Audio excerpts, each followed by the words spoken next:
এই 3টি অভ্যাস জীবনকে উন্নত করবে। নাম্বার 1, সঠিকভাবে সকাল শুরু করলে সারাদিন ভালো কাটে। অ্যালার্ম বেজে ওঠার সঙ্গে সঙ্গে খুব ভোরে ঘুম থেকে উঠুন। আপনার বিছানা ছেড়ে রোদে গিয়ে দাঁড়ান। সকালের সূর্যের আলো শক্তি বাড়াতে এবং অনিদ্রা কমাতে কাজ করে। নাম্বার 2, কাজে যাওয়া, ফিরে আসা, খাওয়া এবং ঘুমানোর মতো একঘেয়েমির কারণে আমাদের জীবন কতটা বিরক্তিকর তা সবার জানা।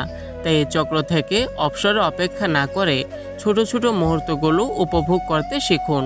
প্রতিটি নতুন দিন নতুন কিছু দিয়ে শুরু হোক। কোনো আফসোস জমিয়ে রাখবেন না, বরং যতটুকু সময় পান তা কাজে লাগাতে চেষ্টা করুন।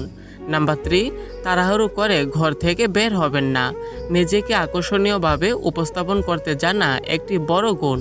কোনো রকমে তৈরি হয়ে ঘর থেকে বের হওয়ার মানে এই না যে আপনি কাজের প্রতি খুব সিরিয়াস, বরং এতে প্রমাণ হয় যে আপনি নিজের প্রতি উদার।